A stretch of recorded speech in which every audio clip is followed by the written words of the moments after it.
Recording by Joshua Christensen. The Iliad by Homer. Translated by Samuel Butler. Book 5. The Exploits of Diomed. The exploits of Diomed, who, though wounded by Pandarus, continues fighting. He kills Pandarus and wounds Aeneas. Venus rescues Aeneas, but being wounded by Diomed, commits him to the care of Apollo and goes to Olympus, where she is tended by her mother Dione. Mars encourages the Trojans, and Aeneas returns to the fight cured of his wound. Minerva and Juno help the Achaeans, and by the advice of the former Diomed wounds Mars, who returns to Olympus to get cured. Then Pallas Minerva put valor into the heart of Diomed, son of Tydeus, that he might excel all the other Argives, and covered himself with glory. She made a stream of fire flare from his shield and helmet, like the star that shines most brilliantly in summer after its bath in the waters of Oceanus. Even such a fire did she kindle upon his head and shoulders as she bade him speed into the thickest hurly-burly of the fight. Now there was a certain rich and honourable man among the Trojans, priest of Vulcan, and his name was Dares. He had 2 sons, Phegeus and Idaeus, both of them skilled in all the arts of war. These 2 came forward from the main body of Trojans, and set upon Diomed, he being on foot, while they fought from their chariot. When they were close up to one another, Phegeus took aim first, but his spear went over Diomed's left shoulder without hitting him. Diomed then threw, and his spear sped not in vain, for it hit Phegeus on the breast near the nipple, and he fell from his chariot. Idaeus did not dare to bestride his brother's body, but sprang from the chariot and took to flight, or he would have shared his brother's fate, whereon Vulcan saved him by wrapping him in a cloud of darkness, that his old father might not be utterly overwhelmed with grief, but the son of Tydeus drove off with the horses, and bade his followers take them to the ships. The Trojans were scared when they saw the 2 sons of Dares, one of them in fright, and the other lying dead by his chariot. Minerva, therefore, took Mars by the hand and said, "Mars, Mars, bane of men, blood-stained stormer of cities, may we not now leave the Trojans and Achaeans to fight it out, and see to which of the 2 Jove will vouchsafe the victory? Let us go away, and thus avoid his anger." So saying, she drew Mars out of the battle, and set him down upon the steep banks of the Scamander. Upon this the Danaans drove the Trojans back, and each one of their chieftains killed his man. First King Agamemnon flung mighty Odius, captain of the Halzoni, from the chariot. The spear of Agamemnon caught him on the broad of his back, just as he was turning in flight. It struck him between the shoulders, and went right through his chest, and his armour rang rattling round him as he fell heavily to the ground. Then Idomeneus killed Phaesus, son of Boris the Meonian, who had come from Varne. Mighty Idomeneus speared him on the right shoulder as he was mounting his chariot, and the darkness of death enshrouded him as he fell heavily from the car. The squires of Idomeneus spoiled him of his armour, while Menelaus, son of Atreus, skilled Scamandrius, the son of Strophius, a mighty huntsman and keen lover of the chase. Diana herself had taught him how to kill every kind of wild creature that is bred in mountain forests. But neither she nor his famed skill in archery could now save him, for the spear of Menelaus struck him in the back as he was flying.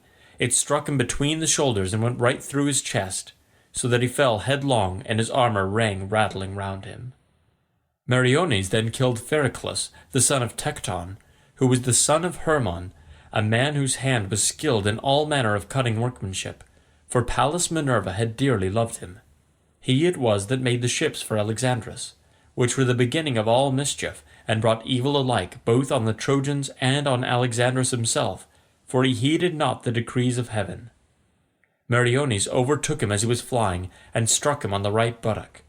The point of the spear went through the bone into the bladder, and death came upon him as he cried aloud and fell forward on his knees. Meges, moreover, slew Pedaeus, son of Antenor, who, though he was a bastard, had been brought up by Theano as one of her own children, for the love she bore her husband.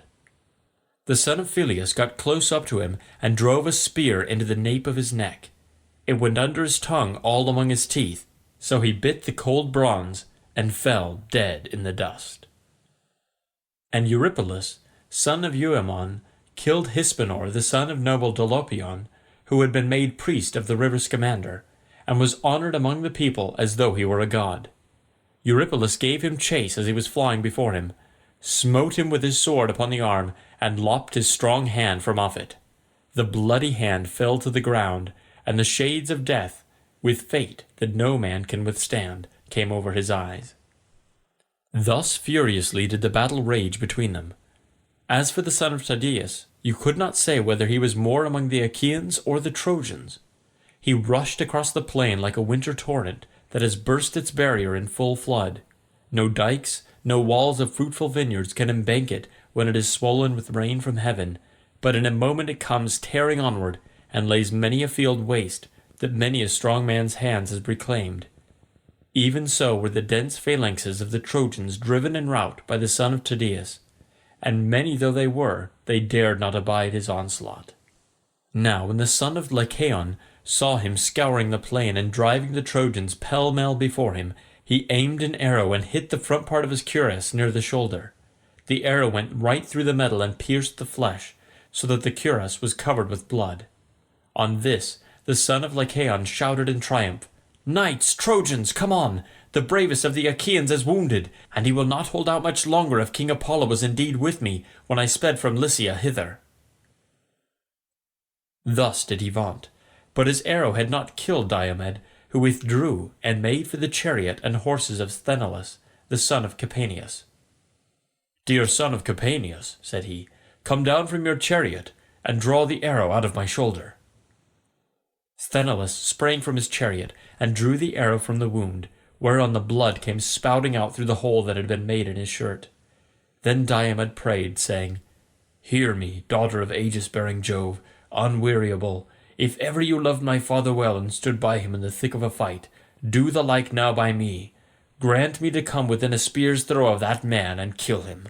He has been too quick for me and has wounded me, and now he is boasting that I shall not see the light of the sun much longer." Thus he prayed, and Pallas Minerva heard him. She made his limbs supple and quickened his hands and his feet. Then she went up close to him and said, "Fear not, Diomed, to do battle with the Trojans, for I have set in your heart the spirit of your knightly father Tydeus. Moreover, I have withdrawn the veil from your eyes, that you know gods and men apart. If then any other god comes here and offers you battle, do not fight him, but should Jove's daughter Venus come, strike her with your spear and wound her." When she had said this, Minerva went away, and the son of Tydeus again took his place among the foremost fighters, 3 times more fierce even than he had been before. He was like a lion that some mountain shepherd had wounded, but not killed, as he is springing over the wall of a sheepyard to attack the sheep. The shepherd has roused the brute to fury, but cannot defend his flock, so he takes shelter under cover of the buildings, while the sheep, panic-stricken on being deserted, are smothered in heaps, one on top of the other, and the angry lion leaps out over the sheep-yard wall. Even thus did Diomed go furiously about among the Trojans. He killed Astynos, and Hyperion, shepherd of his people, the one with a thrust of his spear, which struck him above the nipple, the other with a sword cut on the collarbone that severed his shoulder from his neck and back. He let both of them die, and went in pursuit of Abas and Polyidus, sons of the old reader of dreams, Eurydamas. They never came back for him to read them any more dreams, for mighty Diomed made an end of them. He then gave chase to Xanthus and Thune, the 2 sons of Phaenops, both of them very dear to him, for he was now worn out with age, and begat no more sons to inherit his possessions. But Diomed took both their lives and left their father sorrowing bitterly, for he never more saw them come home from battle alive, and his kinsmen divided his wealth among themselves. Then he came upon 2 sons of Priam, Echemon and Chromius, as they were both in one chariot. He sprang upon them as a lion fastens on the neck of some cow or heifer when the herd is feeding in a coppice. For all their vain struggles he flung them both from their chariot, and stripped the armour from their bodies. Then he gave their horses to his comrades, to take them back to the ships. When Aeneas saw him thus making havoc among the ranks, he went through the fight amid the rain of spears, to see if he could find Pandarus. When he had found the brave son of Lycaon, he said, "Pandarus, where is now your bow, your winged arrows? Your renown as an archer, in respect of which no man here can rival you, nor is there any in Lycia that can beat you. Lift then your hands to Jove, and send an arrow at this fellow who is going so masterfully about, and has done such deadly work among the Trojans. He has killed many a brave man, unless indeed he is some god who is angry with the Trojans about their sacrifices, and has set his hand against them in displeasure. And the son of Lycaon answered, Aeneas, I take him for none other than the son of Tydeus. I know him by his shield, the visor of his helmet, and by his horses. It is possible that he may be a god, but if he is the man I say he is not making all this havoc without heaven's help, but has some god by his side who is shrouded in a cloud of darkness, and who turned my arrow aside when it had hit him. I had taken aim at him already, and hit him on the right shoulder. My arrow went through the breastpiece of his cuirass, and I made sure I sent him hurrying to the world below, but it seems that I have not killed him. There must be a god who is angry with me. Moreover, I have neither horse nor chariot. In my father's stables there are 11 excellent chariots, fresh from the builder, quite new, with cloths spread over them, and by each of them there stand a pair of horses, champing barley and rye. My old father Lycaon urged me again and again when I was at home and on the point of starting to take chariots and horses with me, that I might lead the Trojans in battle. But I would not listen to him. It would have been much better if I had done so, but I was thinking about the horses, which had been used to eat their fill, and I was afraid that in such a great gathering of men they might be ill-fed. So I left them at home and came on foot to Iliad, armed only with my bow and arrows. These, it seems, are of no use, for I have already hit 2 chieftains, the son of Atreus and of Tydeus, and though I drew blood surely enough, I have only made them still more furious. I did ill to take my bow down from its peg on the day that I led my band of Trojans to Ilias and Hector's service, and if ever I get home again to set eyes on my native place, my wife and the greatness of my house, may someone cut my head off then and there if I do not break the bow and set it on a hot fire. Such pranks as it plays me. Aeneas answered, Say no more. Things will not mend till we two go against this man with chariot and horses, and bring him to a trial of arms. Mount my chariot, and note how cleverly the horses of Tros can speed hither and thither over the plain in pursuit or flight. If Jove again vouchsafes glory to the son of Tydeus, they will carry us safely back to the city. Take hold then of the whip and reins while I stand upon the car to fight, or else do you wait this man's onset, while I look after the horses. Aeneas, replied the son of Lycaon, take the reins and drive. If we have to fly before the son of Tydeus, the horses will go better for their own driver. If they miss the sound of your voice when they expect it, they may be frightened, and refuse to take us out of the fight. The son of Tydeus will then kill both of us and take the horses. Therefore drive them yourself, and I will be ready for him with my spear. They then mounted the chariot, and drove full speed towards the son of Tydeus. Sthenelus, son of Capaneus, saw them coming, and said to Diomed, Diomed, son of Tydeus, man after my own heart, I see 2 heroes speeding towards you, both of them men of might, the one a skilful archer, Pandarus, son of Lycaon, the other Aeneas, whose sire is Anchises, while his mother is Venus. Mount the chariot and let us retreat. Do not, I pray you, press so furiously forward, or you may get killed. Diomed looked angrily at him and answered, Talk not of flight, for I shall not listen to you. I am of a race that knows neither flight nor fear, and my limbs are as yet unwearied. I am in no mind to mount, but will go against them even as I am. Pallas Minerva bids me be afraid of no man, and even though one of them escape, their steeds shall not take both back again.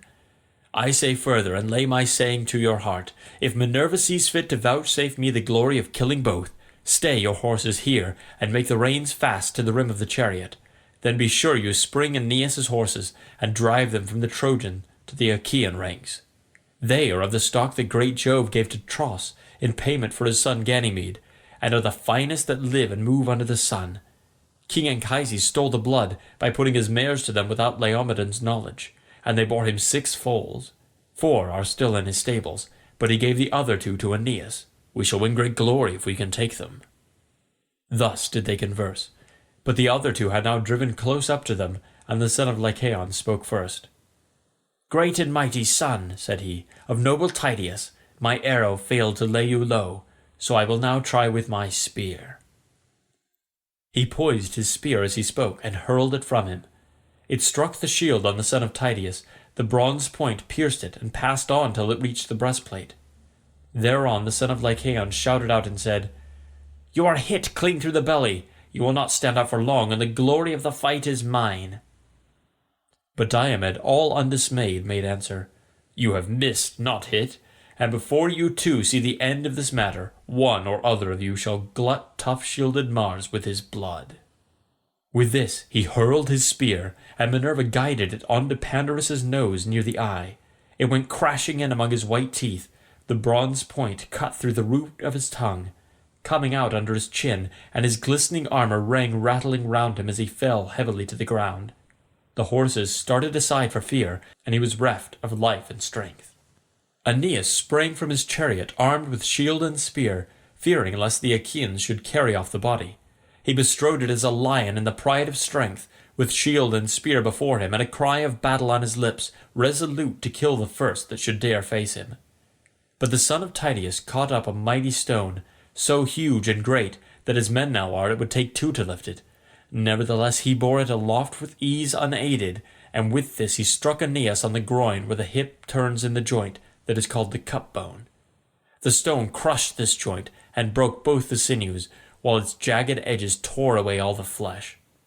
The hero fell on his knees and propped himself with his hand resting on the ground till the darkness of night fell upon his eyes.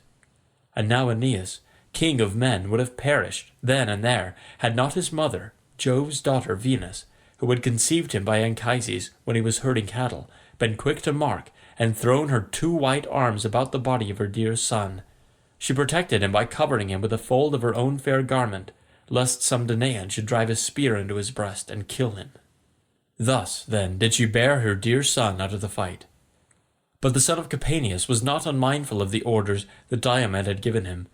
He made his own horses fast, away from the hurly-burly by binding the reins to the rim of the chariot. Then he sprang upon Aeneas's horses, and drove them from the Trojan to the Achaean ranks. When he had so done, he gave them over to his chosen comrade Deipylus, whom he valued above all others as the one who was most like-minded with himself, to take them on to the ships. He then remounted his own chariot, seized the reins, and drove with all speed in search of the son of Tydeus. Now the son of Tydeus was in pursuit of the Cyprian goddess, spear in hand, for he knew her to be feeble, and not one of those goddesses that can lord it among men in battle, like Minerva, or Enyo, the waster of cities. And when at last, after a long chase, he caught her up, he flew at her and thrust his spear into the flesh of her delicate hand. The point tore through the ambrosial robe which the Graces had woven for her, and pierced the skin between her wrist and the palm of her hand, so that the immortal blood, or ichor, that flows in the veins of the blessed gods, came pouring from the wound. For the gods do not eat bread, nor drink wine, hence they have no blood such as ours, and are immortal. Venus screamed aloud, and let her son fall, but Phoebus Apollo caught him in his arms, and hid him in a cloud of darkness, lest some Danaan should drive a spear into his breast and kill him. And Diomed shouted out as he left her, "Daughter of Jove, leave war and battle alone. Can you not be contented with beguiling silly women? If you meddle with fighting, you will get what will make you shudder at the very name of war." The goddess went dazed and discomfited away, and Iris, fleet as the wind, drew her from the throng, in pain and with her fair skin all besmirched. She found fierce Mars waiting on the left of the battle, with his spear and his two fleet steeds resting on a cloud, whereon she fell on her knees before her brother, and implored him to let her have his horses. "Dear brother," she cried, "save me, and give me your horses to take me to Olympus, where the gods dwell. I am badly wounded by a mortal, the son of Tydeus, who would now fight even with the father Jove." Thus she spoke, and Mars gave her his gold-bedizened steeds. She mounted the chariot, sick and sorry at heart, while Iris sat beside her and took the reins in her hand. She lashed her horses on, and they flew forward nothing loth, till in a trice they were at high Olympus, where the gods have their dwelling. There she stayed them, unloosed them from the chariot, and gave them their ambrosial forage. But Venus flung herself on the lap of her mother Dione, who threw her arms about her and caressed her, saying, "Which of the heavenly beings has been treating you in this way, as though you had been doing something wrong in the face of day?" And laughter-loving Venus answered, "Proud Diomed, the son of Tydeus, wounded me because I was bearing my dear son Aeneas, whom I love best of all mankind, out of the fight. The war is no longer one between Trojans and Achaeans, for the Danaans have now taken to fighting with the immortals." "Bear it, my child," replied Dione, "and make the best of it. We dwellers in Olympus have to put up with much at the hands of men, and we lay much suffering on one another. Mars had to suffer when Otus and Ephialtes, children of Oileus, bound him in cruel bonds, so that he lay 13 months imprisoned in a vessel of bronze. Mars would have then perished, had not fair Ereboea, stepmother to the son of Aloeus, told Mercury, who stole him away when he was already well nigh worn out by the severity of his bondage. Juno again suffered when the mighty son of Amphitryon wounded her on the right breast with a 3-barbed arrow, and nothing could assuage her pain. So also did huge Hades, when this same man, the son of aegis-bearing Jove, hit him with an arrow even at the gates of hell and hurt him badly. Thereon Hades went to the house of Jove on great Olympus, angry and full of pain, and the arrow in his brawny shoulder caused him great anguish, till Paeon healed him by spreading soothing herbs on the wound, for Hades was not of mortal mould. Daring, headstrong evildoer who recked not of his sin in shooting the gods that dwell in Olympus. And now Minerva has egged this son of Tydeus on against yourself. Fool that he is, for not reflecting that no man who fights with gods will live long, or hear his children prattling about his knees when he returns from battle. Let, then, the son of Tydeus see that he does not have to fight with one who is stronger than you are. Then shall his brave wife, Aegialia, daughter of Adrastus, rouse her whole house from sleep, wailing for the loss of her wedded lord, Diomed, the bravest of the Achaeans." So saying, she wiped the ichor from the wrist of her daughter with both hands, whereon the pain left her, and her hand was healed. But Minerva and Juno, who were looking on, began to taunt Jove with their mocking talk, and Minerva was first to speak. "Father Jove," said she, "do not be angry with me, but I think the Cyprian must have been persuading some one of the Achaean women to go with the Trojans of whom she is so very fond, and while caressing one or the other of them she must have torn her delicate hand with the gold pin of the woman's brooch." The sire of gods and men smiled, and called golden Venus to his side. "My child," said he, "it has not been given you to be a warrior. Attend henceforth to your own delightful matrimonial duties, and leave all this fighting to Mars and to Minerva." Thus did they converse. But Diomed sprang upon Aeneas, though he knew him to be in the very arms of Apollo. Not one whit did he fear the mighty god, so set was he on killing Aeneas and stripping him of his armour. Thrice did he spring forward with his might and main to slay him, and thrice did Apollo beat back his gleaming shield. When he was coming on for the 4th time, as though he were a god, Apollo shouted to him with an awful voice and said, "Take heed, son of Tydeus, and draw off. Think not to match yourself against gods, for men that walk the earth cannot hold their own with the immortals." The son of Tydeus then gave way for a little space, to avoid the anger of the god, while Apollo took Aeneas out of the crowd and set him in sacred Pergamus, where his temple stood. There, within the mighty sanctuary, Latona and Diana healed him and made him glorious to behold, while Apollo of the silver bow fashioned a wraith in the likeness of Aeneas, and armed as he was. Round this the Trojans and Achaeans hacked at the bucklers about one another's breasts, hewing each other's round shields and light hide-covered targets. Then Phoebus Apollo said to Mars, "Mars, Mars, bane of men, blood-stained stormer of cities, can you not go to this man, the son of Tydeus, who would fight even with Father Jove, and draw him out of the battle?" He first went up to the Cyprian and wounded her in the hand near her wrist, and afterwards sprang upon me too, as though he were a god. He then took his seat on the top of Pergamus, while murderous Mars went about among the ranks of the Trojans, cheering them on, in the likeness of fleet Acamas, chief of the Thracians. "Sons of Priam," said he, "how long will you let your people be thus slaughtered by the Achaeans? Would you wait till they are at the walls of Troy? Aeneas the son of Anchises has fallen. He whom we held in as high honour as Hector himself. Help me then to rescue our brave comrade from the stress of the fight." With these words he put heart and soul into them all. Then Sarpedon rebuked Hector very sternly. "Hector," said he, "where is your prowess now? You used to say that though you had neither people nor allies, you could hold the town alone with your brothers and brothers-in-law. I see not one of them here. They cower as hounds before a lion. It is we, your allies, who bear the brunt of the battle. I have come from afar, even from Lycia and the banks of the river Xanthus, where I have left my wife, my infant son, and much wealth to tempt whoever is needy. Nevertheless, I head my Lycian soldiers and stand my ground against any who would fight me, though I have nothing here for the Achaeans to plunder, while you look on, without even bidding your men stand firm in defence of their wives. See that you fall not into the hands of your foes, as men caught in the meshes of a net, and they sack your fair city forthwith. Keep this before your mind, night and day, and beseech the captains of your allies to hold on without flinching, and thus put away their reproaches from you."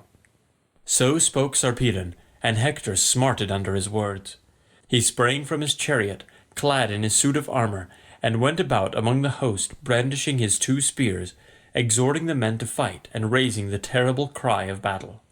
Then they rallied, and again faced the Achaeans, but the Argives stood compact and firm, and were not driven back. As the breezes sport with the chaff upon some goodly threshing floor when men are winnowing, while yellow Ceres blows with the wind to sift the chaff from the grain, and the chaff heaps grow whiter and whiter, even so did the Achaeans whiten in the dust which the horses' hoofs raised to the firmament of heaven, as their drivers turned them back to battle, and they bore down with might upon the foe. Fierce Mars, to help the Trojans, covered them in a veil of darkness, and went about everywhere among them, inasmuch as Phoebus Apollo had told him that when he saw Pallas Minerva leave the fray he was to put courage into the hearts of the Trojans, for it was she who was helping the Danaans. Then Apollo sent Aeneas forth from his rich sanctuary, and filled his heart with valour, whereon he took his place among his comrades, who were overjoyed at seeing him alive, sound, and of a good courage. But they could not ask him how it had all happened, for they were too busy with the turmoil raised by Mars and by Strife, who raged insatiably in their midst. The 2 Ajaxes, Ulysses and Diomed, cheered the Danaans on, fearless of the fury and onset of the Trojans. They stood as still as clouds which the son of Saturn had spread upon the mountain tops, when there is no air, and fierce Boreas sleeps with the other boisterous winds, whose shrill blasts scatter the clouds in all directions. Even so did the Danaans stand firm and unflinching against the Trojans. The son of Atreus went about among them and exhorted them. "My friends," said he, "quit yourselves like brave men, and shun dishonour in one another's eyes amid the stress of battle. They that shun dishonour more often live than get killed, but they that fly save neither life nor name." As he spoke, he hurled his spear and hit one of those who were in the front rank, the comrade of Aeneas, Dicon, son of Pergassus, whom the Trojans held in no less honour than the sons of Priam, for he was ever quick to place himself among the foremost. The spear of King Agamemnon struck his shield, and went right through it, for the shield stayed it not. It drove through his belt into the lower part of his belly, and his armour rang rattling round him as he fell heavily to the ground. Then Aeneas killed 2 champions of the Danaans, Crethon and Orsilochus. Their father was a rich man who lived in the strong city of Phyre, and was descended from the river Alpheus, whose broad stream flows through the land of the Pylians. The river begat Orsilochus, who ruled over much people, and was father to Diocles, who in his turn begat twin sons, Crethon and Orsilochus, well skilled in all the arts of war. These, when they grew up, went to Ilias with the Argive fleet in the cause of Menelaus and Agamemnon, sons of Atreus, and there they both of them fell. As 2 lions, whom their dam has reared in the depths of some mountain forest to plunder homesteads and carry off sheep and cattle, till they get killed by the hand of man, so were these 2 vanquished by Aeneas, and fell like high pine trees to the ground. Brave Menelaus pitied them in their fall, and made his way to the front, clad in gleaming bronze and brandishing his spear, for Mars egged him on to do so, with intent that he should be killed by Aeneas. But Antilochus the son of Nestor saw him, and sprang forward, fearing that the king might come to harm and thus bring all their labour to nothing. When, therefore, Aeneas and Menelaus were setting their hands and spears against one another, eager to do battle, Antilochus placed himself by the side of Menelaus. Aeneas, bold though he was, drew back on seeing the 2 heroes side by side in front of him. So they drew the bodies of Crethon and Orsilochus to the ranks of the Achaeans, and committed the 2 poor fellows into the hands of their comrades. They then turned back and fought in the front ranks. They killed Pylaemenes, peer of Mars, leader of the Paphlagonian warriors. Menelaus struck him on the collarbone as he was standing on his chariot, while Antilochus hit his charioteer and squire, Mydon, the son of Antimneus, who was turning his horses in flight. He hit him with a stone upon the elbow, and the reins, enriched with white ivory, fell from his hands into the dust. Antilochus rushed towards him and struck him on the temples with his sword, whereon he fell head first from the chariot to the ground. There he stood for a while with his head and shoulders buried deep in the dust, for he had fallen on sandy soil till his horses kicked him and laid him flat on the ground, as Antilochus lashed them and drove them off to the host of the Achaeans. But Hector marked them from across the ranks, and with a loud cry rushed towards them, followed by the strong battalions of the Trojans. Mars and dread Enyo led them on, she fraught with ruthless turmoil of battle, while Mars wielded a monstrous spear and went about, now in front of Hector and now behind him. Diomed shook with passion as he saw them, as a man crossing a wide plain is dismayed to find himself on the brink of some great river rolling swiftly to the sea. He sees its boiling waters and starts back in fear. Even so did the son of Tydeus give ground. Then he said to his men, "My friends, how can we wonder that Hector wields the spear so well? Some god is ever by his side to protect him, and now Mars is with him in the likeness of mortal man. Keep your faces therefore towards the Trojans, but give ground backwards, for we dare not fight with gods." As he spoke, the Trojans drew close up, and Hector killed 2 men, both in one chariot, Menestheus and Anchialus, heroes well versed in war. Ajax, son of Telamon, pitied them in their fall.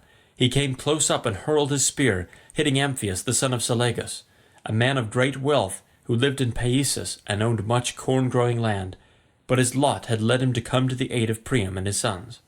Ajax struck him in the belt, the spear pierced the lower part of his belly, and he fell heavily to the ground. Then Ajax ran towards him to strip him of his armour, but the Trojans rained spears upon him, many of which fell upon his shield. He planted his heel upon the body, and drew out his spear, but the darts pressed so heavily upon him that he could not strip the goodly armour from his shoulders. The Trojan chieftains, moreover, many and valiant, came about him with their spears, so that he dared not stay. Great, brave, and valiant though he was, they drove him from them, and he was beaten back. Thus, then, did the battle rage between them.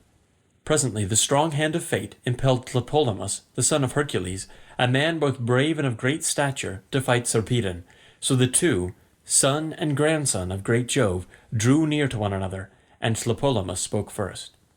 "Sarpedon," said he, "counsellor of the Lycians, why should you come skulking here, you who are a man of peace? They lie who call you son of aegis-bearing Jove, for you are little like those who were of old his children. Far other was Hercules, my own brave and lion-hearted father, who came here for the horses of Laomedon, and though he had 6 ships only, and few men to follow him, sacked the city of Ilias, and made a wilderness of her highways. You are a coward, and your people are falling from you. For all your strength, and all your coming from Lycia, you will be no help to the Trojans, but will pass the gates of Hades, vanquished by my hand." And Sarpedon, captain of the Lycians, answered, "Tlepolemus, your father overthrew Ilias by reason of Laomedon's folly in refusing payment to one who had served him well. He would not give your father the horses which he had come so far to fetch. As for yourself, you shall meet death by my spear. You shall yield glory to myself, and your soul to Hades of the noble steeds." Thus spoke Sarpedon, and Tlepolemus upraised his spear. They threw at the same moment, and Sarpedon struck his foe in the middle of his throat. The spear went right through, and the darkness of death fell upon his eyes. Tlepolemus's spear struck Sarpedon on the left thigh with such force that it tore through the flesh and grazed the bone, but his father as yet warded off destruction from him. His comrades bore Sarpedon out of the fight, in great pain by the weight of the spear that was dragging from his wound. They were in such haste and stress as they bore him that no one thought of drawing the spear from his thigh so as to let him walk uprightly. Meanwhile the Achaeans carried off the body of Tlepolemus, whereon Ulysses was moved to pity, and panted for the fray as he beheld them. He doubted whether to pursue the son of Jove, or to make slaughter of the Lycian rank and file. It was not decreed, however, that he should slay the son of Jove. Minerva, therefore, turned him against the main body of the Lycians. He killed Corianus, Alastor, Chromius, Alcandrus, Halius, Noemon, and Prytanis, and would have slain yet more had not great Hector marked him, and sped to the front of the fight, clad in his suit of mail, filling the Danaans with terror. Sarpedon was glad when he saw him coming, and besought him, saying, "Son of Priam, let me not be here to fall into the hands of the Danaans. Help me, and since I may not return home to gladden the hearts of my wife and of my infant son, let me die within the walls of your city." Hector made him no answer, but rushed onward to fall at once upon the Achaeans and kill many among them. His comrades then bore Sarpedon away, and lay him beneath Jove's spreading oak tree. Pelagon, his friend and comrade, drew the spear out of his thigh, but Sarpedon fainted, and a mist came over his eyes. Presently he came to himself again, for the breath of the north wind as it played upon him gave him new life, and brought him out of the deep swoon into which he had fallen. Meanwhile the Argives were neither driven towards their ships by Mars and Hector, nor yet did they attack them. When they knew that Mars was with the Trojans they retreated, but kept their faces still turned towards the foe. Who then was first, and who was last to be slain by Mars and Hector? They were valiant Teuthras, and Orestes the renowned charioteer, Tricas the Aetolian warrior, Oenomaus, Helenus the son of Oenops, and Orsibius of the gleaming girdle, who was possessed of great wealth, and dwelt by the Cephisian lake with the other Boeotians who lived near him, owners of a fertile country. Now when the goddess Juno saw the Argives thus falling, she said to Minerva, "Alas, daughter of aegis-bearing Jove, unweariable, the promise we made Menelaus that he should not return till he had sacked the city of Iliad will be of no effect if we let Mars rage thus furiously. Let us go into the fray at once." Minerva did not gainsay her. Thereon the august goddess, daughter of great Saturn, began to harness her gold-bedizened steeds. Hebe with all speed fitted on the 8-spoked wheels of bronze that were on either side of the iron axle-tree. The felloes of the wheels were gold, imperishable, and over these there was a tire of bronze, wondrous to behold. The naves of the wheels were silver, turning round the axle upon either side. The car itself was made with plated bands of gold and silver, and it had a double top-rail running all round it. From the body of the car there went a pole of silver, on to the end of which she bound the golden yoke, with the bands of gold that were to go under the necks of the horses. Then Juno put her steeds under the yoke, eager for battle and the war-cry. Meanwhile Minerva flung her richly embroidered vesture, made with her own hands, on to her father's threshold, and donned the shirt of Jove, arming herself for battle. She threw her tasselled aegis about her shoulders, wreathed round with rout as with a fringe, and on it were strife, and strength, and panic whose blood runs cold. Moreover there was the head of the dread monster Gorgon, grim and awful to behold, portent of aegis-bearing Jove. On her head she set her helmet of gold, with 4 plumes, and coming to a peak both in front and behind, decked with the emblems of 100 cities. Then she stepped into her flaming chariot, and grasped the spear, so stout and sturdy and strong, with which she quells the ranks of heroes who have displeased her. Juno lashed the horses on, and the gates of heaven bellowed as they flew open of their own accord, gates over which the Hours preside, in whose hands are heaven and Olympus, either to open the dense cloud that hides them, or to close it. Through these the goddesses drove their obedient steeds, and found the son of Saturn sitting all alone on the topmost ridges of Olympus. There Juno stayed her horses, and spoke to Jove the son of Saturn, lord of all. "Father Jove," said she, "are you not angry with Mars for these high doings? How great and goodly a host of the Achaeans he has destroyed, to my great grief, and without either right or reason, while the Cyprian and Apollo are enjoying it all at their ease, and setting this unrighteous madman on to do further mischief. I hope, Father Jove, that you will not be angry if I hit Mars hard, and chase him out of the battle." And Jove answered, "Set Minerva onto him, for she punishes him more often than anyone else does." Juno did as he had said. She lashed her horses, and they flew forward nothing loth midway betwixt earth and sky. As far as a man can see when he looks out upon the sea from some high beacon, so far can the loud neighing horses of the gods spring at a single bound. When they reached Troy, and the place where its 2 flowing streams, Simois and Scamander, meet, there Juno stayed them and took them from the chariot. She hid them in a thick cloud, and Simois made ambrosia spring up for them to eat.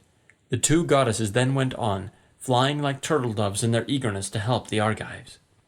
When they came to the part where the bravest and most in number were gathered about mighty Diomed, fighting like lions or wild boars of great strength and endurance, there Juno stood still and raised a shout like that of brazen-voiced Stentor, whose cry was as loud as that of 50 men together. "Argives!" she cried. "Shame on cowardly creatures, brave in semblance only! As long as Achilles was fighting, if his spear was so deadly that the Trojans dared not show themselves outside the Dardanian gates. But now they sally far from the city, and fight even at your ships." With these words she put heart and soul into them all, while Minerva sprang to the side of the son of Tydeus, whom she found near his chariot and horses, cooling the wound that Pandarus had given him. For the sweat caused by the hand that bore the weight of his shield irritated the hurt.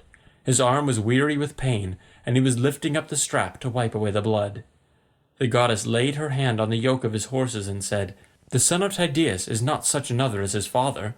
Tydeus was a little man, but he could fight, and rushed madly into the fray even when I told him not to do so. When he went all unattended as envoy to the city of Thebes among the Cadmeans, I bade him feast in their houses and be at peace, but with that high spirit which was ever present with him, he challenged the youth of the Cadmeans, and at once beat them in all that he attempted, so mightily did I help him. I stand by you too to protect you, and I bid you be instant in fighting the Trojans, but either you are tired out, or you are afraid and out of heart, and in that case I say that you are no true son of Tydeus, the son of Aeneas." Diomed answered, "I know you, goddess, daughter of aegis-bearing Jove, and will hide nothing from you. I am not afraid nor out of heart, nor is there any slackness in me. I am only following your own instructions. You told me not to fight any of the blessed gods, but if Jove's daughter Venus came into battle I was to wound her with my spear. Therefore I am retreating, and bidding the other Argives gather in this place, for I know that Mars is now lording it in the field." "Diomed, son of Tydeus," replied Minerva, "man after my own heart, fear neither Mars nor any other of the immortals, for I will befriend you. Nay, drive straight at Mars and smite him in close combat. Fear not this raging madman, villain incarnate, first on one side and then on the other. But now he was holding talks with Juno and myself, saying he would help the Argives and attack the Trojans.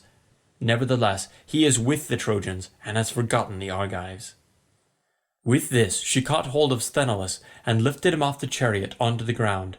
In a second he was on the ground, whereupon the goddess mounted the car and placed herself by the side of Diomed.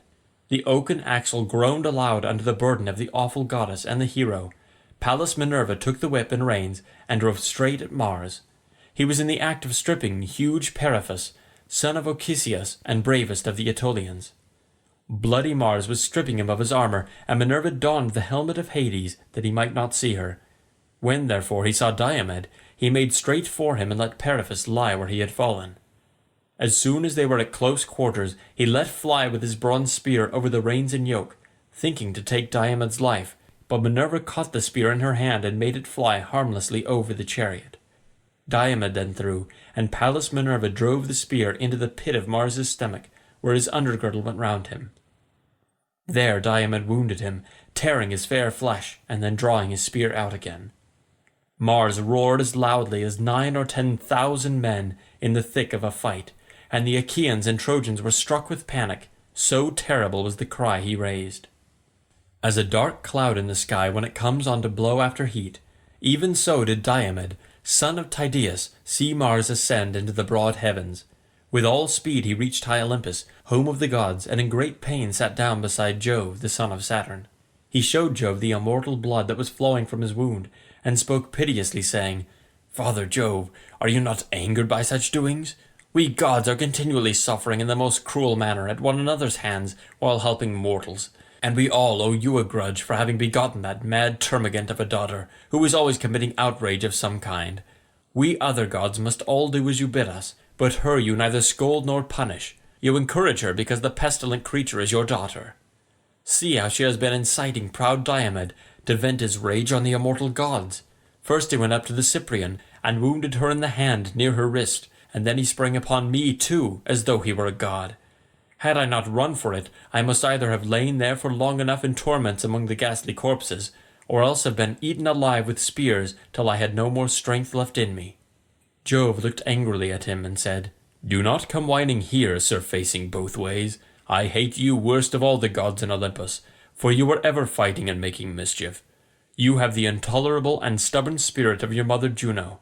It is all I can do to manage her, and it is her doing that you are now in this plight. Still, I cannot let you remain longer in such great pain. You are my own offspring, and it was by me that your mother conceived you. If, however, you had been the son of any other god, you are so destructive that by this time you should have been lying lower than the Titans." He then bade Paeeon heal him, whereon Paeeon spread pain-killing herbs upon his wound and cured him, for he was not of mortal mould. As the juice of the fig tree curdles milk, and thickens it in a moment though it is liquid, even so instantly did Paeeon cure fierce Mars. Then Hebe washed him, and clothed him in goodly raiment, and he took his seat by his father Jove, all glorious to behold. But Juno of Argos, and Minerva of Alalcomene, now that they had put a stop to the murderous doings of Mars, went back again to the house of Jove. End of Book 5.